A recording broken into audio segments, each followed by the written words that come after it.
It wasn't that long ago that Europe was charting this bold new course. The idea was to stand on its own 2 feet, a real global power. But then, a series of world-shaking crises hit, forcing this dramatic U-turn.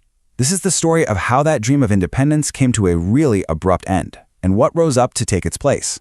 So, let's get into it. And this is really the core question we're digging into today. What does it take? What kind of pressure forces an entire continent to basically abandon a dream it was so invested in? It's a question about power, survival, and the cold, hard realities of the world we live in now. So keep that in the back of your mind as we go. All right, so let's set the stage. For years, and especially during the Trump administration, this big idea was catching on all across Europe. The buzzword was strategic autonomy. And the goal was simple, really, to become a truly independent global player, to stop living in the shadow of the United States. This quote just perfectly captures the mood at the time, doesn't it? There was this real confidence, almost a defiance in the air. European leaders were looking at the US as this unpredictable, purely transactional partner, and they figured, hey, maybe our future is less about the West and more about looking east, specifically towards China. And listen, this wasn't just talk. There was a real roadmap here.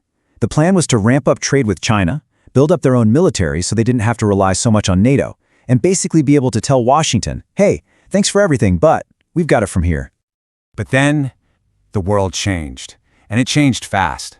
A whole series of crises started hitting, one right after the other, and that confident dream of independence just collided head-on with a brutal, unexpected new reality. And what's just wild about this is the speed of it all. I mean, before February 2022, all the talk was about autonomy. Then, bam, Russia invades Ukraine, and suddenly Europe's security looks incredibly fragile.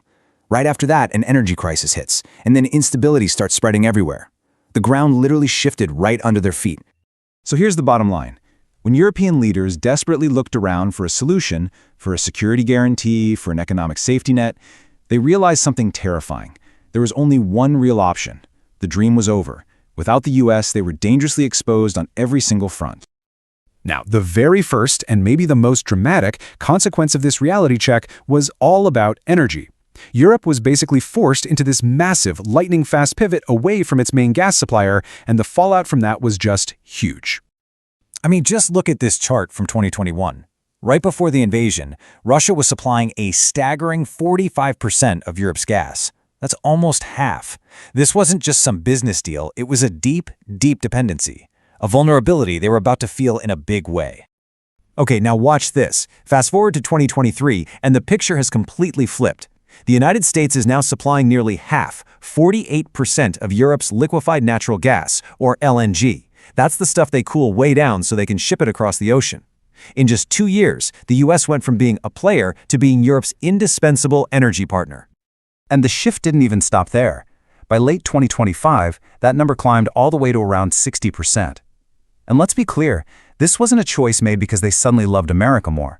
It was a choice born out of pure necessity. It was about preventing industries from collapsing and people from freezing in their homes. But here's the thing. This wasn't just hitting rewind and going back to the old relationship. Oh no. This was the start of something new. A highly pragmatic, very transactional relationship built on a series of quiet but really strategic deals. This new partnership was essentially built on 3 core pillars, 3 big deals, you could call them, that totally redefined the US-Europe relationship for this new era. So let's break down each one. First up, the Greenland Understanding. This one was a classic political win-win. So publicly, Denmark gets to say, Greenland is ours, we have sovereignty. But behind the scenes, the US secured a bigger military footprint and a voice in any future resources found there. It was a strategic victory for Washington that didn't require a public loss for Copenhagen. Very clever. Next came the much, much tougher Ukraine framework. This is where Europe had to make a really painful concession, getting on board with a US-led plan that would likely mean Ukraine giving up territory. But in exchange, they demanded something absolutely crucial for them, an ironclad, formal treaty with Russia to protect Eastern Europe's borders for good. And finally, you have the India Prize. This was the big economic carrot, the sweetener in the deal, a massive historic trade pact to open up India's market of 1.5 billion people. For Europe's struggling car industry, this was seen as an absolute lifeline and a new way to compete against China. But we have to put this India deal in perspective. Yeah, $300 billion is a huge number, but it's still completely dwarfed by the existing trade Europe does with the United States, which is up around $900 billion. The unspoken message from Washington was pretty clear, right? We'll help you find new opportunities, but don't you forget who your number one partner is.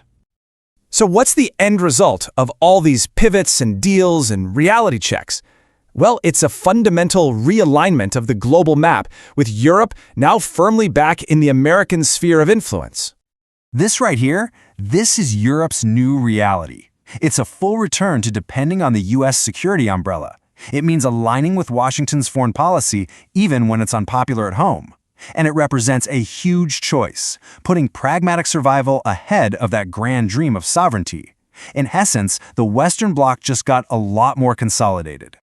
And it all boils down to this incredibly sharp quote from the source material. It just perfectly captures the cold, hard logic of this new era. In a world with competing superpowers, there's no room to just stand on the sidelines. Europe learned it had to pick a side or risk becoming the field where the great powers play their game. And that brings us to the final thought I want to leave you with. Sure, Europe secured its energy supplies and its borders, but it had to trade away its dream of autonomy to do it. So, you have to ask yourself, in this increasingly unstable world, what is the real cost of safety? What is the true price of security?